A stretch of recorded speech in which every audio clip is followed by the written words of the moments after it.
السلام علیکم۔ اللہ پاک نے دنیا میں سب سے پہلے جو رشتہ بنایا وہ میاں اور بیوی کا رشتہ تھا، پھر سارے رشتے بعد میں بنائے، اور میاں بیوی کا رشتہ تو ایسا ہے کہ کتنی بھی دھوپ چھاؤں آ جائے اس رشتے میں ایک دوسرے کے بغیر گزارا نہیں۔ میاں بیوی کو ایک گاڑی کے دو پہیے بھی کہا جاتا ہے، یعنی ایک کے بغیر دوسرا کسی کام کا نہیں ہے۔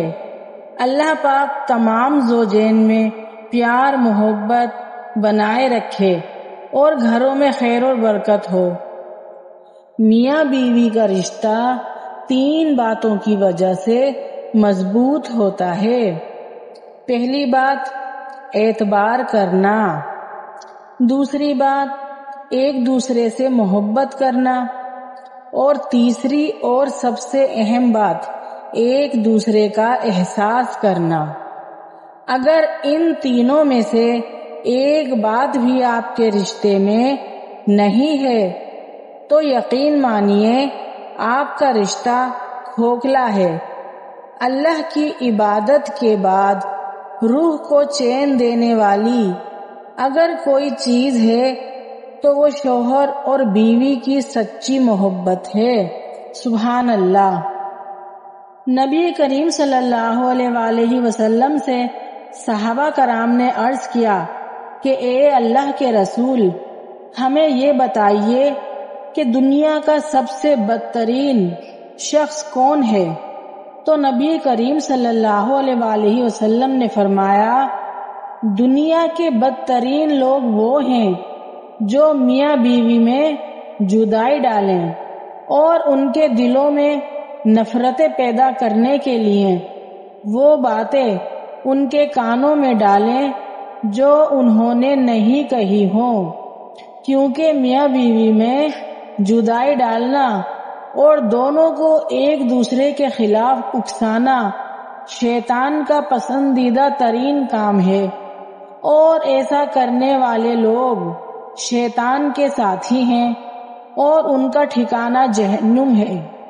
صحیح بخاری کی حدیث، مسلم شریف کی حدیث اور ترمذی شریف کی حدیث، اتنی ساری کتابوں میں یہ حدیث وارد ہوئی ہے۔ ایک اور حدیث ہے کہ رسول اللہ صلی اللہ علیہ وآلہ وسلم خیبر سے مدینہ واپس آتے ہوئے سیدہ صفیہ رضی اللہ تعالیٰ عنہ کے ساتھ اونٹ پر سوار تھے۔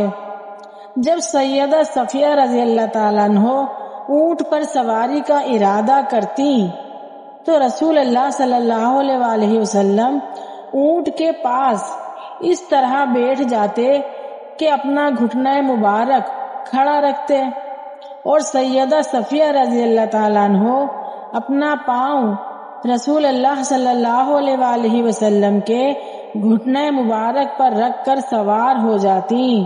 سبحان اللہ سبحان اللہ۔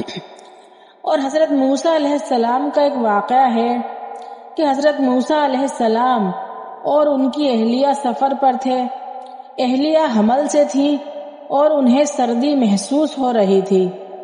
حضرت موسیٰ علیہ السلام نے یہ دیکھ کر ارشاد فرمایا کہ تم یہیں ٹھہرو، میں نے آگ دیکھی ہے، شاید اس میں کوئی شعلہ تمہارے پاس لے آؤں۔ القرآن سورہ طٰہٰ آیت نمبر 10۔ اس سے ہمیں معلوم ہوا ہے کہ بہترین خاوند اپنی بیوی کی تکلیف کو اپنی تکلیف سمجھتا ہے، اور اپنی بیوی سے محبت کرنا انبیاء علیہ السلام کی سنت ہے۔ اور سمجھدار بیوی وہ ہے جو زندگی کے ہر معاملے میں ہمیشہ اپنے خاوند کو بڑا بنا کر رکھے، کیونکہ خاوند کو اللہ تعالیٰ نے مرتبے میں بھی بڑا بنایا ہے۔ اسی طرح اپنے شوہر کو اللہ کی امان میں دیں۔ جب بھی خاوند گھر سے رخصت ہونے لگے اس کو ہمیشہ دعا کے ذریعے رخصت کریں، یعنی فی امان اللہ کہیں، دعا دیں جیسے ہماری بڑی عورتیں پہلے وقتوں میں کرتی تھیں۔ اور یہ کتنی پیاری بات ہے کہ میری امان اللہ کے حوالے۔ جب آپ نے اپنی امانت اللہ کے حوالے کر دی تو اللہ تعالی محافظ ہے، وہ آپ کی امانت کی حفاظت کرے گا انشاءاللہ۔ آج کم ہی عورتیں ہیں جو خاوند کو گھر سے رخصت ہوتے وقت یہ الفاظ کہتی ہیں، چونکہ بہت سی عورتیں کہتی ہی نہیں، اس لیے ان کے خاوندوں کی حفاظت بھی نہیں ہوتی اور پھر روتی پھرتی ہیں۔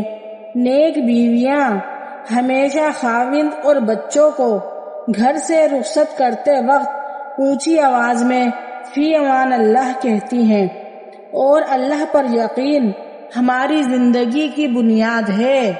اگر آپ سب کو میری یہ ویڈیو پسند آئی ہے تو پلیز لائک شیئر سبسکرائب ضرور کیجیے گا۔ اللہ حافظ۔